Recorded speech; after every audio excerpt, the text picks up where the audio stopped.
caminho fica mais difícil, para que tudo lá na frente possa fazer sentido.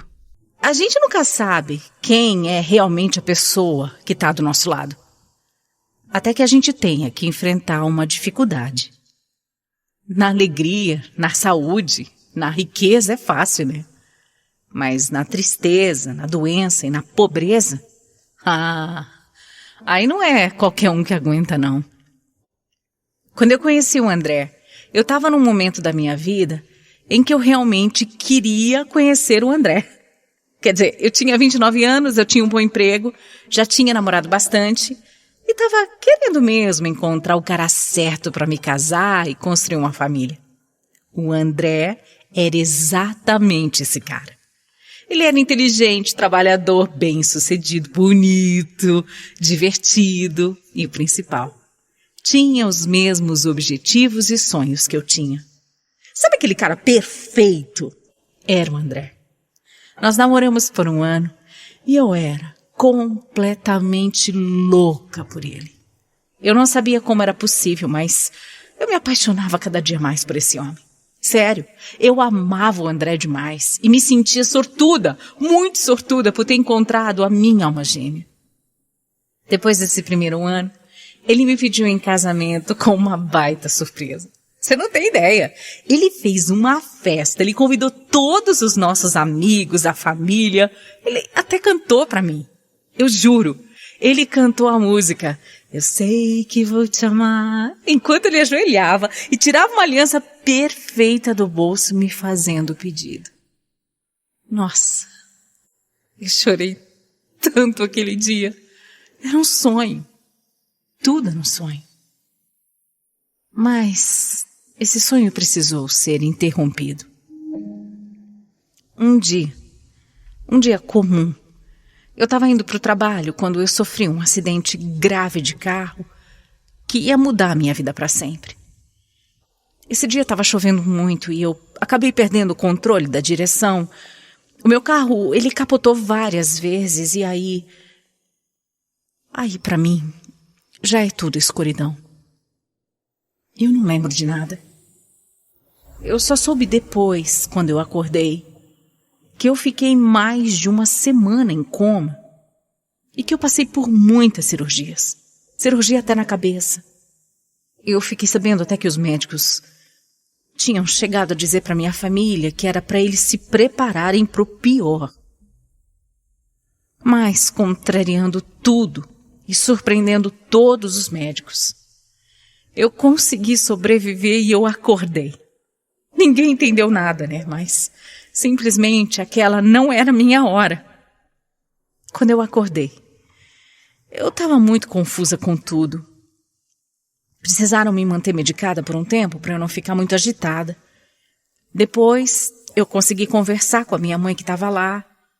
E foi ela quem me contou tudo o que tinha acontecido, porque eu não sabia de nada. Só no dia seguinte eu vi o André. E eu me emocionei demais de ver o meu noivo lá.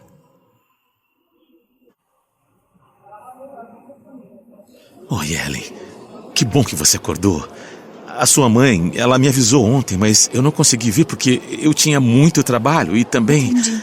Olha, desculpa. Desculpa não ter vindo nenhum desses dias aqui, mas é que... Nenhum dia desde o acidente? Você veio aqui? Então... Eu não sabia. Você não sabia? Eu achei que sua mãe tinha te falado. Ela vivia me ligando e eu... Não, ela não me falou, mas... Tem algum motivo para você não ter vindo aqui me ver? É que eu não gosto, sabe, de hospital. Eu não gosto dessa energia. Essa energia pesada de hospital não me faz bem. Eu fiquei rezando muito por você da minha casa. E também... Não era você, né? Era só o seu corpo dormindo. Que diferença ia fazer isso? Eu tentei disfarçar, mas eu confesso que eu achei estranho. Eu fiquei triste. Mas eu fiquei me dizendo que aquilo não queria dizer nada. Eu tentei entender. Ele tinha razão, né? Ele tinha. O que adianta ficar lá do lado do meu corpo dormindo que não sentia nada, né? Que não respondia nada. Não ia fazer diferença mesmo. Naquele dia o André foi carinhoso, mas eu sentia uma resistência nele. Parecia que ele não conseguia me olhar nos olhos. Parecia que ele estava incomodado com alguma coisa. Mas ele me fez carinho, perguntou se eu me sentia bem, normal. E eu falei que sim, que apesar de ainda ter muita dor, eu estava bem. Só que, infelizmente, pelo que os médicos disseram, eu ficaria para sempre com algumas sequelas. Perto do que poderia ter acontecido, eu tinha sorte de não ser nada muito grave. Mas eu não ia recuperar por completo os movimentos do lado esquerdo do meu corpo. Talvez precisasse de ajuda para andar, por exemplo, ou nunca mais conseguisse ter força no braço. Sei lá, ficasse meio paralisada, sabe? Mas isso para mim não era nada, de verdade, não era nada. Depois de tudo que tinha acontecido, depois de tudo que eu tinha passado, eu estava feliz demais por estar viva. Feliz e grata a Deus pela segunda chance que Ele tinha me dado. Gente, eu estava viva. Depois de capotar o carro, depois de ter ficado 7 dias em coma, depois de ter passado por uma cirurgia na cabeça, eu estava viva. Mesmo assim, a cara que o André fez quando eu disse que eu ia ficar com sequelas, eu não soube identificar muito bem o que era, mas eu achei que era compaixão. Acho que ele ficou com dó, com pena, não sei. Eu tentei dizer pra ele não se preocupar, porque eu estava feliz. Mas aí ele desconversou, ele desviou o olhar. Eu posso estar enganada, mas eu acho que eu vi. Ele encheu os olhos de lágrima na hora. Bom, eu ainda fiquei internada mais alguns dias e o André apareceu algumas vezes, não todos os dias. Ele me explicou que estava num momento muito delicado no trabalho, que tinha que entregar um projeto lá, e isso estava desgastando ele demais. Mas a gente se falava por mensagem, por vídeo, e ele era muito carinhoso. Eu via isso. Ou, sei lá, eu queria ver. Hoje eu já não sei mais. Depois de alguns dias, eu recebi alta e só os meus pais estavam no hospital para me levar para casa. Eu achei estranho. Mas como era uma segunda-feira à tarde, eu também entendi quanto o André, que não tinha conseguido sair do escritório, deveria estar cheio de trabalho, né? Foi só no dia seguinte que ele foi em casa. Que bom te ver fora do hospital, graças a Deus. André, tá acontecendo alguma coisa. Mas por quê? Eu sei que tá, seja sincero. Primeiro, eu fico sabendo que você não foi me visitar no hospital, e mesmo depois que eu acordei, você quase não apareceu. Ontem você também nem foi na minha alta. Eu te falei que tá uma loucura, eu tô trabalhando demais. Eu falei também que eu odeio entrar em hospital. Mas eu sou sua noiva. A gente vai se casar daqui a alguns meses e... Olha aqui, eu sei, e tá tudo bem, sério. Mas me diz, você, quais os próximos passos agora? Você vai fazer fisioterapia pra melhorar isso aí, esse seu jeito? Eu não sei. É que aqui... Eu tô vendo melhor fora do hospital, você parece que ficou meio, não sei, diferente, tá meio torta. Mais do que parecia lá deitada, Os médicos disseram que não tem chance de eu voltar 100%. Mas eu não ligo, é sério. O mais importante é eu estar viva, eu estar em casa.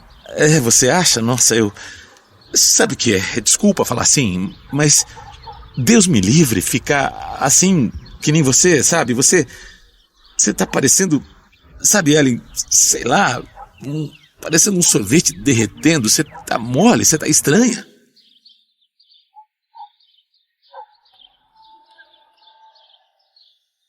Eu enchi meus olhos de lágrimas. O que era aquilo? Quem era aquele homem? O que aquele homem tinha feito com o meu namorado?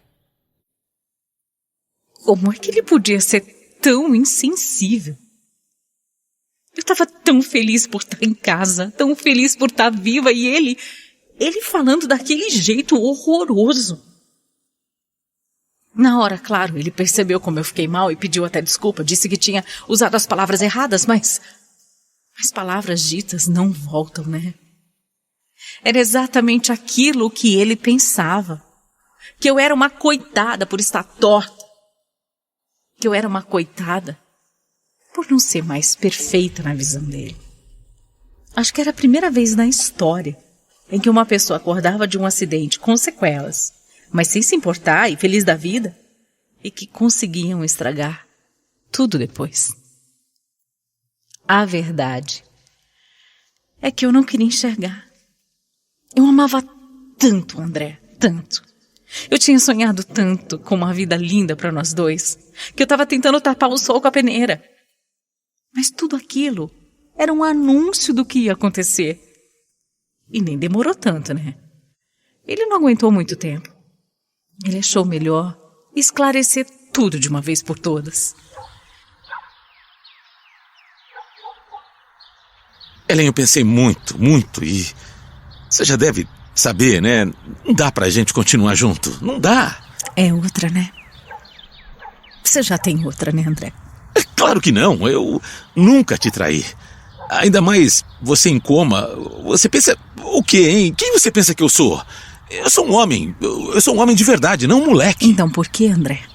Por quê? É porque eu não sou mais como eu era, é isso? É que agora é diferente. Não dá pra ficar junto. Você é assim, Ellen. Eu sou muito novo para ser, sabe, babá de alguém. Desculpa falar, mas eu não quero me casar com uma mulher que vai ser 100% dependente de mim. Eu não sou o seu pai, eu não posso ter essa responsabilidade. Você entende, né? Olha, pode parecer horrível ouvir isso, mas você me pediu para ser sincero e eu tô sendo. Eu quero uma esposa. Eu quero uma esposa, não uma responsabilidade. Um peso como esse.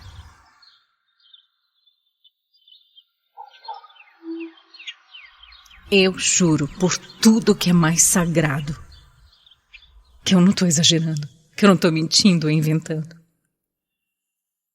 Foi exatamente isso que ele falou. Desse jeito, com essas palavras. Pode passar 1000 anos que eu nunca vou esquecer. O amor que o André sentia por mim acabou no momento em que ele soube que eu nunca mais seria a mesma.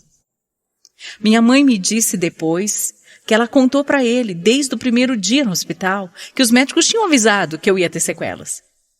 Eles tinham dito que poderia ser pior. Mas mesmo assim, era demais para ele. Era demais para ele aguentar e aceitar. Hoje eu vejo que não é que o amor dele não aguentou. Na verdade, ele nunca me amou, porque quem ama suporta, né? E ele desistiu tão fácil.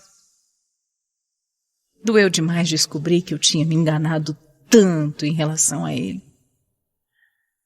Em relação ao homem que eu achei que seria o pai dos meus filhos.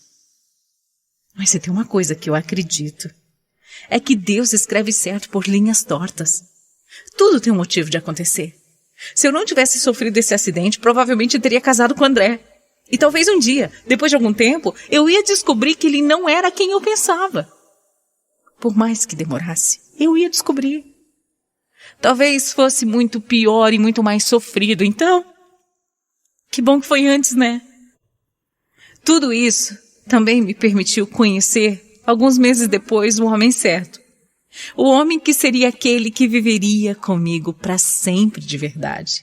Um homem que já me conheceu como eu sou hoje e que me aceitou desde o primeiro momento.